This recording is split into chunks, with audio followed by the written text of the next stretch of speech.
Hey, so this morning I was chatting with Bobby Scotty, and he told me this story, which I'm probably not going to be able to retell correctly because I haven't read it since he sent it to me via text. But he was like, you really need to share this on your YouTube channel. And I was like, listen, Bobby Scotty, start your own YouTube channel. You don't tell me what to put on my YouTube channel, buddy. And I was like, I really don't know how I'm gonna fit that into something anyway, because it's an interesting story that illustrates something, but I was like, I'm not really sure what to say about that. And but I'm sure I'll figure it out. So then I left the house and I like to go for a drive. You know, I've mentioned I drive around for probably 2 hours a day. Usually in the morning I'll drive around for an hour, and then after I leave my office I'll drive around. And since it's Saturday morning, I decided I wanted to go to a different area that is normally busy with cars and stuff, but isn't on Saturday mornings.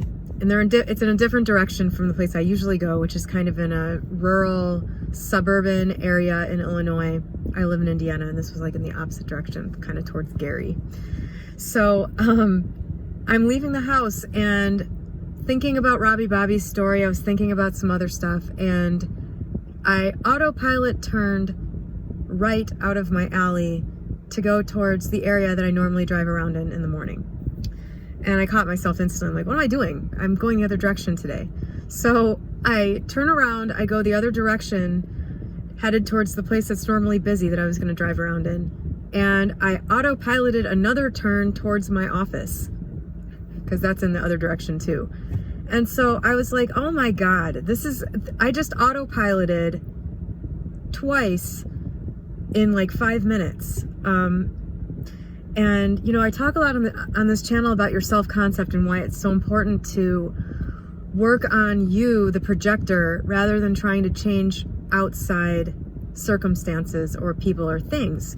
Because what's happening is, you know, okay, sometimes you'll have a really obvious autopilot like I did today, but the rest of the time you're autopiloting too. You just don't realize how many of these decisions that you make every day on autopilot.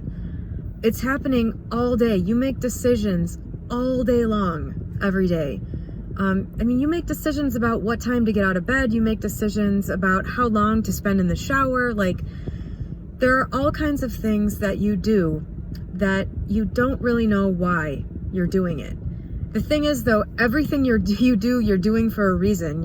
It's coming from a set of subconscious instructions, you're coding. It's like you're a bot, basically. You are a robot and you are programmed, and everything that you do to go in and unprogram and reprogram intentionally will subtly shift all of these different things that you do during the day. This is how this works. This is my theory, but I'm pretty fucking sure about it. You know, if you think about how many decisions you make on autopilot every day, it should become pretty obvious what needs to be done. You don't need to change the outside. You need to change the thing that's making all the decisions, and then watch your whole life change into what you want it to be. And so that stuff happened, and then I was thinking, hey, this is pretty much kind of Bobby's story. All right, so now I'm going to reveal extremely personal details about Bobby Scotty. So Bobby is a former drinker who decided to quit. And I don't know if you've ever been to Aldi in the United States, or I don't know how things are in other countries, but in Aldi you have to put a quarter into a machine to get a shopping cart out. And I don't know if you get that quarter back. I assume you do.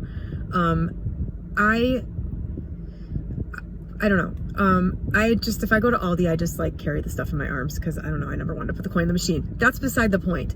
Bobby is living in Germany, where apparently you have to do that everywhere. That's par for the course when it comes to getting a cart from the cart corral. You have to put a coin in. And so Bobby was given some kind of a magical master coin that you apparently have to be connected with somebody to get. I don't understand this part of the story, but basically Bobby was given a special coin that most people don't usually get, that can be reused and makes life easier in some way. But this coin was from a liquor store. And so being that Robbie Bobby just decided to stop drinking like 6 months ago, he's like, I don't like having this coin. It doesn't feel right for me to have this coin. Like, what if somebody sees this coin and they think I'm a big drunk? Plus, I'm sure it just didn't, energetically, this does not work with what Robbie Bobby is doing here. I totally get it. And so Robbie Bobby started, I guess, misplacing this coin. So it was sitting somewhere where it normally sits, and then it was missing. And then it showed up in his bed somehow. And then he had it with him, and he was walking somewhere to get some groceries and managed to finagle his shirt around to lose the coin again. He realized it, backtracked, found the coin, picked it up, and then went to the grocery store, used the coin, and forgot to get it when he was leaving. And by the time he got home, it's one of those things where somebody else already would have taken it. So the moral of the story is, Robbie Bobby Scotty's subconscious mind was thinking over and over again, this coin does not belong with me. This coin does not belong with me. But Robbie Bobby's conscious mind was saying, you have to be connected to get a coin like this. I really should just keep it and just deal with it. Robbie Bobby's subconscious mind put the coin in the machine and walked away after unsuccessfully trying to lose the coin multiple times. This is a metaphor for how the subconscious mind will do things without you even realizing it. If your subconscious belief is strong enough about something, it will create it in the outer reality despite your best effort with your conscious mind to talk yourself out of it.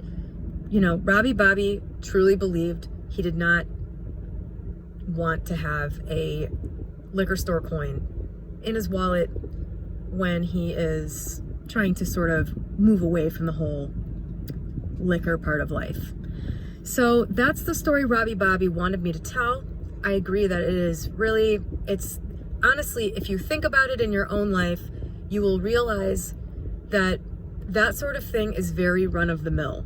Not when you're paying attention to it, then it seems crazy. Like when you are really like looking and examining things that seem to be everyday things and you're figuring out why they happen the way they do, it gets to be kind of shocking, I think, for me anyway. Like, when this happens to you and you realize that there's something in the background running you, it gets pretty creepy. But for me anyway, it's proof positive that you have to reprogram what you believe in the areas of your life where you are struggling or failing or miserable, and then you just autopilot to the new reality.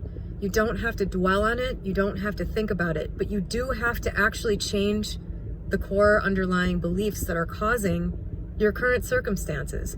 If you look around your life, you will see that your beliefs match your circumstances.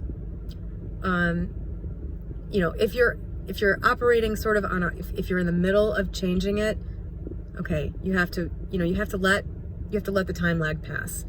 But if you're just kind of beginning to examine this stuff, you can look around your life, take inventory, and you will see that you have created exactly what you truly believe you deserve, what you believe belongs there, what you believe is possible.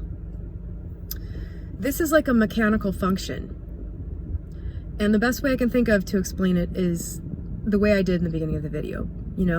It's through all of these automatic decisions, many of which seem insignificant, but are not. And especially, I think,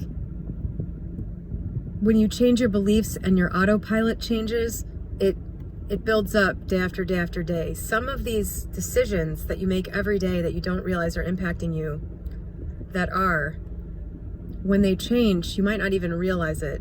And then the impact gets greater and greater and greater as the time passes. So, I don't know, it's really mundane trying to just reprogram, but the effects are exciting. The effects are life-changing. If you reprogram some of the big things, you won't even recognize who you are 6 months from now. The difference in me now, between me now and me last October, is just, oh my God, the first word that came to mind is depressing. It's depressing that I lived so much of my life with the belief system that I had, not even a year ago. So yeah, have a great day. Thanks, Robbie, Bobby, Scotty. Start your own channel. I am not your YouTube bitch to convey all of your stories with. Just kidding. Love ya.